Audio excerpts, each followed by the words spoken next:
Medio. Halo, kamu sedang mendengarkan Kilas Kabar Nusantara. Podcast persembahan KG Radio Network menyajikan berita harian yang mengangkat keunikan dari berbagai wilayah Indonesia. Kilas Kabar Nusantara dapat juga didukung oleh pengiklan loh.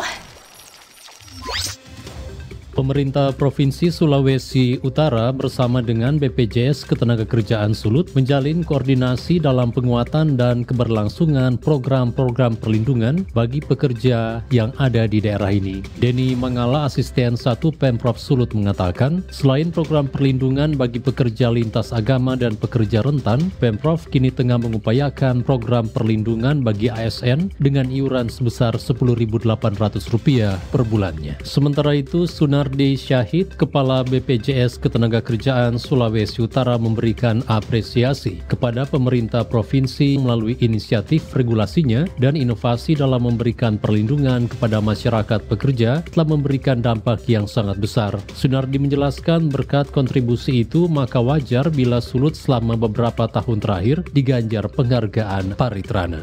Proyek infrastruktur kerap menjadi lahan basah untuk melakukan praktek korupsi. Hal ini terlihat dari banyaknya kasus maupun temuan yang terindikasi korupsi pada sejumlah proyek infrastruktur. Khusus di Sulawesi Selatan, kasus korupsi proyek infrastruktur disebut mengalami peningkatan. Demikian seperti disampaikan Heri Murianto selaku Kepala Satgasus Pencegahan Tindak Pidana Korupsi TPK Polri saat hadir dalam kegiatan sosialisasi pencegahan korupsi bertajuk Infrastruktur Sehat Tanpa Korupsi di ruang Rapim Kantor Gubernur Sulawesi Selatan. Menurut Heri, kegiatan sosialisasi pencegahan sangat diperlukan untuk menghindari terjadinya tindak pidana korupsi. Olehnya itu, selama 3 hari pihaknya melakukan sosialisasi pencegahan korupsi tidak hanya bagi pemerintah daerah. Pihaknya juga menyasar para kontraktor dan mahasiswa sebagai pengawas publik. Senada dengan Heri, Ketua Tim 6 Satgasus TPK Polri Harun Al-Rasyid mengakui Sulawesi Selatan menjadi perhatian karena proyek infrastrukturnya bernilai cukup besar. Selain itu, kasus yang menyeret mantan Gubernur Sulawesi Selatan Nurdin Abdullah beberapa waktu lalu juga menjadi pertimbangan pihaknya gencar melakukan upaya pencegahan korupsi. Sementara itu, Gubernur Sulawesi Selatan Andi Sudirman Sulaiman mengklaim pihaknya telah melakukan berbagai upaya untuk mencegah korupsi proyek infrastruktur. Upaya tersebut antara lain memberi apresiasi kepada Pokja berupa tambahan penghasilan TPP yang tinggi, membuat kebijakan kode etik, serta membangun sistem e-katalog lebih kuat.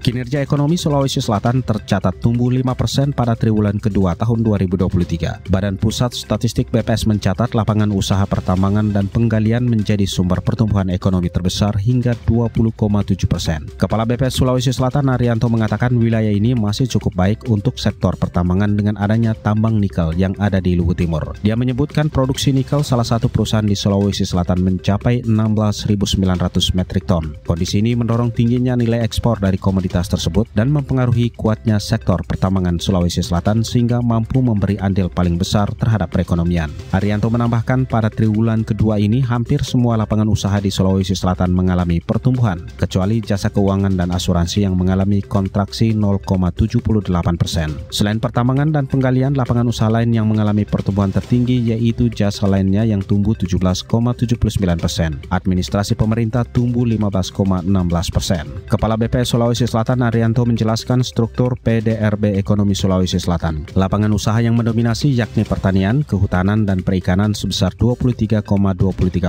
disusul perdagangan besar dan eceran, konstruksi, serta industri pengolahan. Demikianlah Kilas Kabar Nusantara pagi ini.